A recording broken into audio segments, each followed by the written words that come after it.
Hello and welcome to Tea with Jess. I'm author Jess Montgomery and I'm delighted you're joining me for a tea break. As Nana says in my Kinship Mystery Series, life is hard, have tea. My mug today is, as you can see, hopefully you can see, a llama. And on the inside it says, no drama. So it's my no drama llama mug. A couple of my writer friends and I each have this mug because we like to say, let's keep the drama on the page and on the stage, but out of real life as much as we can. So today I'm excited to have join me Kimi Cunningham Grant, who is the author of Fallen Mountains, Silver Like Dust, The Silent Woods. And she's a two-time winner of a Dorothy Sargent Rosenberg Memorial Prize and a recipient of a Pennsylvania Council on the Arts Fellowship in Creative Nonfiction. And her poems and essays have appeared in all kinds of wonderful magazines, including Fathom, Literary Mama, Rattle, Poet Lore, and more. And I had the honor of reading Kimi's novel, The Silent Woods, before it came out. It just came out, so I think you should go get it from your local bookstore or your library, because like I said, I read it and I loved it and I had the honor of blurbing it. So I'm very excited to introduce to you Kimi. So let's bring Kimi on. Hi, Kimi. Hi, Jess. Thanks for having me today. Oh, my pleasure. It's delightful to meet you, at least via the waves of internet waves, showing my lack of technical skill here. But it's great to meet you virtually, and hopefully we'll meet in person at some point. But so first of all, do you have a mug by chance to share? I do have a mug, and I will say, Jess, you were one of the first people to read this book, so thank you so much. You read it back when it didn't have a fancy cover and it even had a different title. So thank you so much for your support. It means so much to me. So thanks for that. My pleasure. And my mug is actually an Idaho mug, and it has lots of different things from Idaho. We went there this summer, and it's one of my favorite spots. So, and I have elderberry lemon balm tea. Very nice. I approve. Was that your first trip to Idaho? It wasn't. We've been there several times. So we like to go up in the mountains in the rustic spots up there. Yeah, go hiking and enjoy the silence, or at least only the sounds of nature, which certainly plays out in your book, These Silent Woods. So tell us about These Silent Woods without spoilers. Just give us an overview. Okay. All right. Well, These Silent Woods is about a man named Cooper and his 8-year-old daughter Finch, and they're living way off grid in the remote Appalachian woods. And every year, a friend, Jake, is supposed to come and bring supplies for their year. And he knows where they are. And then one neighbor who sort of snoops around and just appears sometimes, named Scotland, shows up in the yard. But other than that, no one knows where they are, and they need to stay hidden. We know that whatever happens, what's most important is that they stay off the grid in the woods. But one year, Jake doesn't show up, and Cooper realizes, the winter's coming, and I need to do something, or we're not going to make it through the winter. So when Jake doesn't come, it sort of sets off a string of events that Cooper and Finch have to change their normal patterns. Mm-hmm. Yeah, and it was so compelling to read about, this man and his daughter and living in that way. I'll confess I am a fan of the TV show Alone. I don't know if you've seen this show. I have seen a couple series or seasons. Yeah, and I love that reality show. Honestly, much better than shows like Survivor, because it's just somebody alone, trying to figure, with the minimal tools, trying to figure out how long are they going to last. And of course, Cooper's not entirely alone. You just mentioned his very charming daughter and a couple of other people. But boy, what a challenge. So, and what a challenge for you. What were the challenges of writing suspense with a relatively, at least at first, small cast of characters. Um, well, I think a lot of it for me, the suspense in that type of novel, I think, when you're that far removed, we know that Cooper has to stay hidden, but we also know that if something were to go wrong, he's in big trouble. Like Mhm. a small cut could be life threatening. A tiny injury without medical help can be a problem. What if something happens to Finch? What if he gets hurt? There are just so many things that can go wrong. And I think, it's funny. I'm a person, I feel really out of water in the city. I feel, anxious and like overstimulated, but Mhm. in the woods I feel more at ease and more at home. But it was funny. So we don't really live in the middle of nowhere, but I remember when some friends drove in from New York City to visit, they were like, it's kind of scary here, because there were cornfields and so it's Yes. funny that for different people, those stressors, can be really different. So for some people, just the idea of being disconnected from the world in and of itself is really terrifying. That makes them very nervous to think about being alone. I, I live in near a mid-sized city. So to me, that's plenty of city. And when I'm out driving in the country or go out for a hike in a nearby, state park or city, you know, park, I feel this sense of, I don't even know how to explain it other than to just sigh and exhale. Yeah, the space and the quiet Yeah, is refreshing. yeah, it is. And it's funny you mentioned the corn because I'm in Ohio, lots of cornfields Yes. nearby, and all my friends who are acquaintances who've come here from big cities are freaked out by the cornfields, and I never quite understand why. It's just corn. But Yeah, there is something for certain people that feels a little unnerving about that. Maybe it's that movie Signs from a long time ago. maybe, I don't know. yeah. Or the story Children of the Corn. I don't Oh know. yeah, that There's could be it too. that could Yeah, be it. That could definitely, yeah. And yeah, signs, yeah, both good. Um, well, we go to corn mazes on purpose where I live. great. So, Yes, same here. Same here. so is that what drew you to this setting? Did you grow up in a rural slash Appalachian area? What drew you to the setting I for your book? did. I did grow up in Pennsylvania, Hmm. in a rural area, and now I do live like in the woods.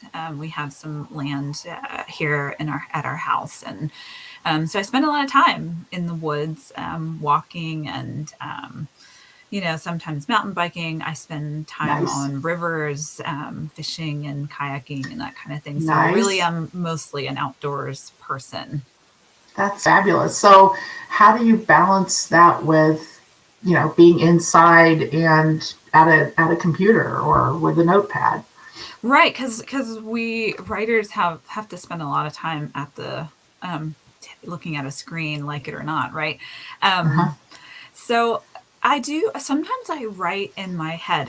I feel like I can write, I can come up with ideas and clear my head and sort of, I don't write verbatim scenes, but I'll start to picture things sometimes Hmm. while I'm out in the woods walking. And I'll think of ideas and solutions to problems that I'm facing. So for me, it is sort of, it's not writing time. It's not you know in the chair time, but I do use it to think and sort of clear my head a good bit.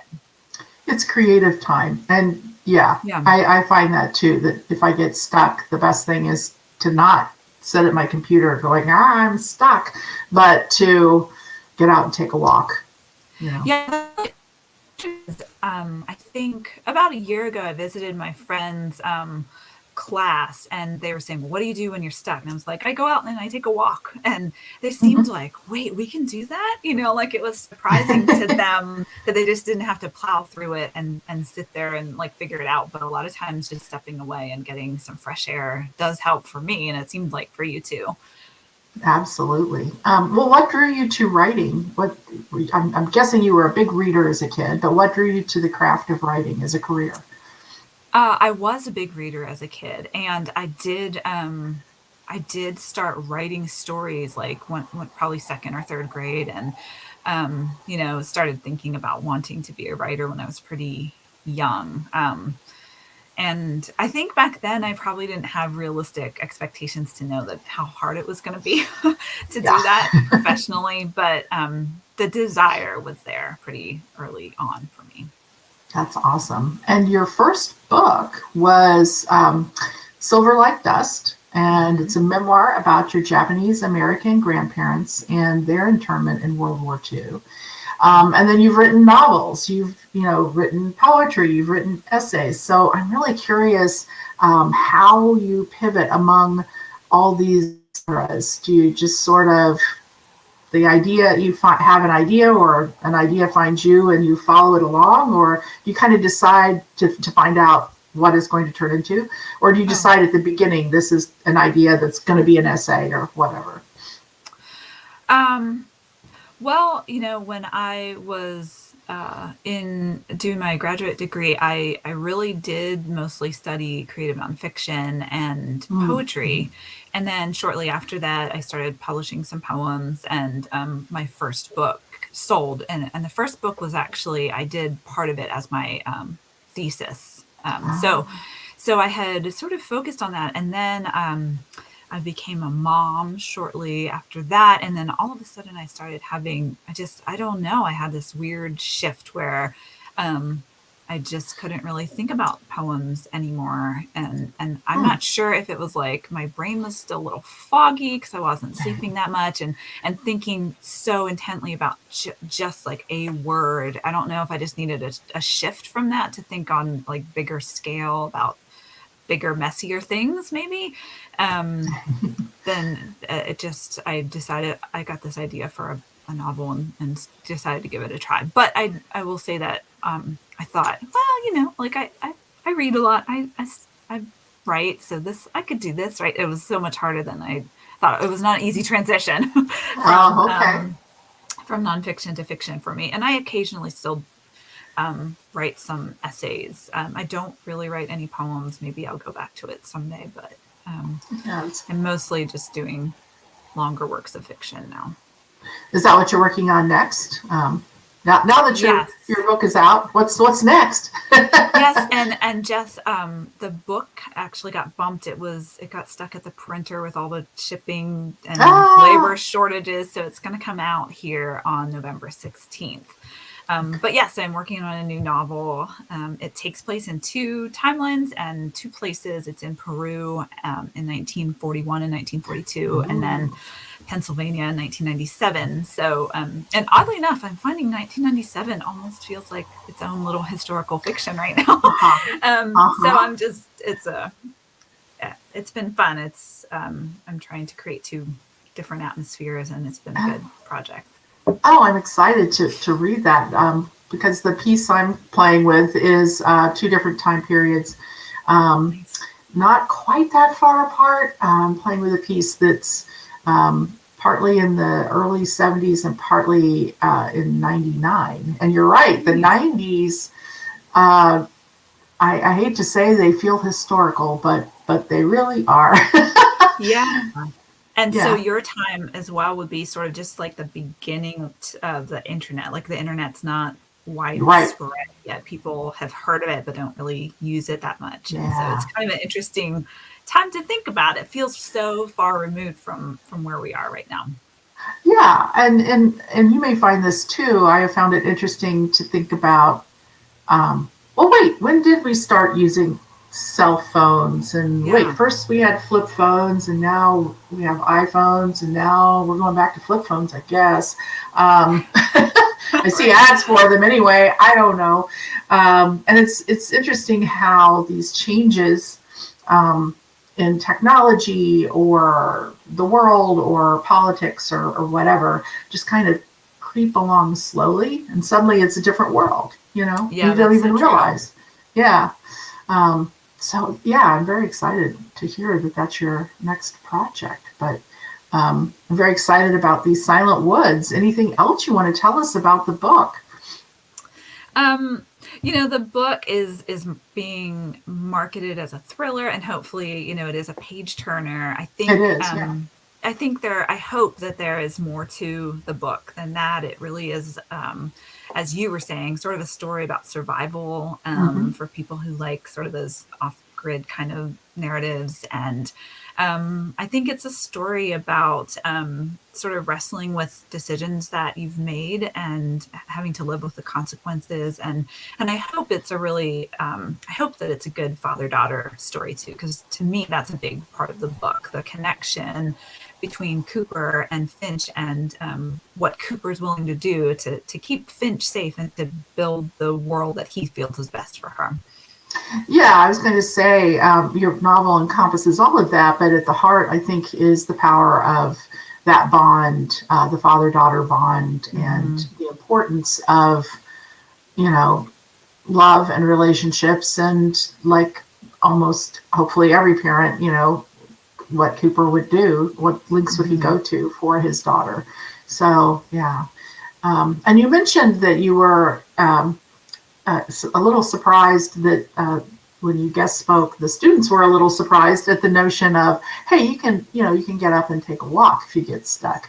So I wondered if you had any tips for writers, people who are maybe just starting out or have been Mm-hmm. at it for a little while, like 2 or 3 things that you have learned along the way that you might Mm-hmm. suggest.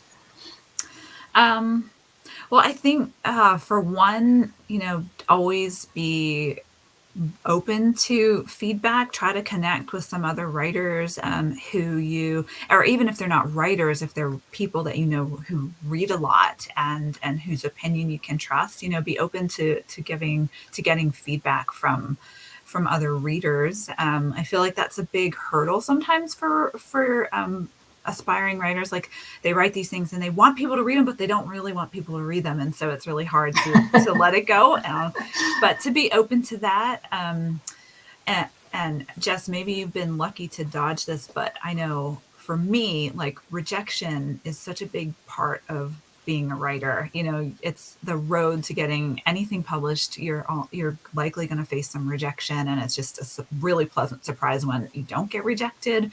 And I think people can look at published authors and think like, well, you don't know what it's like because you've published those books or you've done this, but along the way, I think most writers have faced abundant rejection. I know I have. Oh, I have too, believe me. Okay. No, I have Yeah. not dodged that bullet at all. And I mean, it's a little easier to say once you do get a few acceptances. Although, getting an acceptance doesn't mean that you'll never face rejection again, Sure. Yeah. because, your work, that will happen. So it's helped me to think, okay, I'm not being rejected. My work is being declined or Yeah. rejected. Um, and also to just try to look at that as the universe, not to get too woo woo, but the universe saying, you sure you really want to do this? I'm just checking. I'm just checking in with you. Like, if you get these 5, 15, 30, 40 no's, and you're still wanting to do it, then you must really want to do it. And Mm-hmm. and that's a beautiful thing, I think. Yeah, that's so true. It really does make you appreciate, when you get the yes. Yeah. I know for me, after many rejections, that yes just really means even more. Yeah, it's that Um, affirmation. yeah. Yeah. Well, wonderful. Well, thank you so much for joining me on Tea with Jess, and thank you to all of our listeners for joining us. And until our next tea break, take good care of yourselves and your loved ones, and have fun. Thank you, Jess.